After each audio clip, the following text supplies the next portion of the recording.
المبشور تاع الليمون، ها هو درت ليمونتين ودرت حوالي 4 مغارف زبده. الزيت ما ذابتش، نخليهم هكذا حتى الزبده تولي شويه طريه، وراح نضيف عليهم المكونات الاخرى. وطبعا حنحطهم في البيترا. اللي ما عندوش بيترا يقدر يخلط بيدو. وشني لازم تكون المكونات بحراره الغرفه باش يقدر يخلطها بالملعقه الخشبيه. ولا هنا درت 2 ملاعق كبيره بهذا المغرفه الكبيره زبده فول سوداني. شوفوا لهنا هذه الزبده اللي نستعملها تكون محمصه.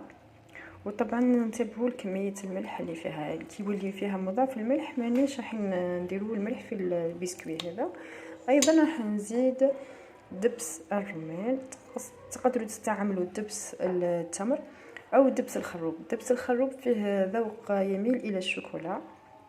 دبس الرمان حامض لاني حندير لهنا بالقارص، اذا حندير انا دبس الرمان.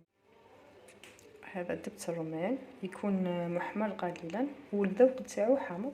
راح نحط كل هذه المكونات في البيترا حتى تمتزج. استعملت الآلة تاع الكعك، يعني هذه لابيس ولا القطعه اللي نحضروا بها الكعك. وشوفوا الخليط كيفاش ولا متجانس. راح نضيف له بيضه، وبعد ما يعاود يتجانس راح نضيف له الدقيق. اي نوع دقيق تقدروا تستعملوا نصف نشاء ونصف الدقيق، اي دقيق. انا اليوم راح نستعمل شوفان. نقفل البرك باش تسمعوا لي. لهنا دقيق الشوفان هذا هو نخلطو. احيانا نشريو الدقيق الشوفان ماهوش طايب، كاين اللي طاردقوه هذاك الشوفان يجي مصبط وبعدا يرحيوه. انا هذا شريته ماهوش طايب، وطبعا فيه هذيك النخاله. اذا هزيته في السيار او نخلته ونحيت له النخاله اكثرها، بختكش مهما ديري لها الخل او ديري لها يعني حاجه طريه ماهيش حاسه النخاله هذيك، وتجي الذوق تاعها يعني صعب في الاكل وايضا صعب في الهضم. ماهيش حتسنحها 100%، على الاقل يعني حتبقى غير 5%. ما ننساش انه نضيف بيكربونات. راح نضيف رشه فقط بيكربونات طبعا مع الفرينه. هذه تكفي خاطرش مانيش حندير كوكيز طالع، تعطيه بعض من الطراوه. وطبعا حنشغل الاله تاعي ونشوف القوام. نسيت حاجه نقولها لكم، انا هذا شوفين كشيتو جاتني فيه ريحه كي قويه، كي ندير به اي حاجه تبقى فيه ريحه انه ماهوش طايب. اذا واش قمت حطيته في المقلاة او في الفرن لمده 2 أو 3 يولي كي طيبوا به تجي الريحه تاعو طيبه. اذا شفتوا لهنا القوام حتى يولي فيه محربش بصح هكذاك مازال طري. شوفوا كي ندير هكذا راهو يتلاين.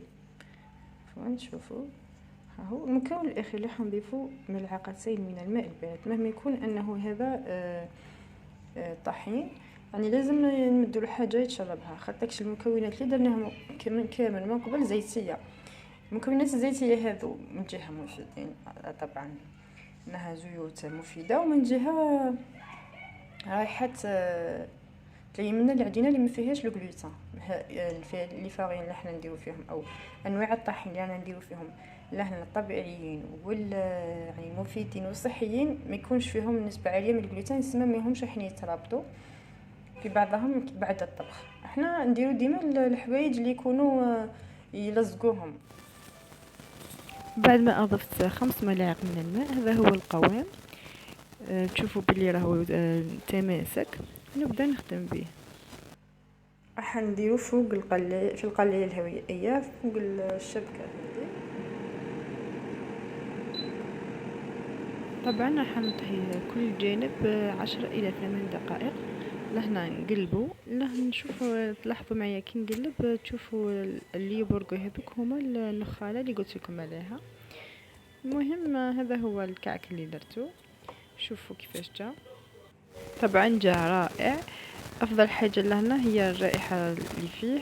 تقدروا ديروا اشكال داخل وتزيدوا فوقه اي نوع دبس. دمتم بصحه وعافيه. سلام.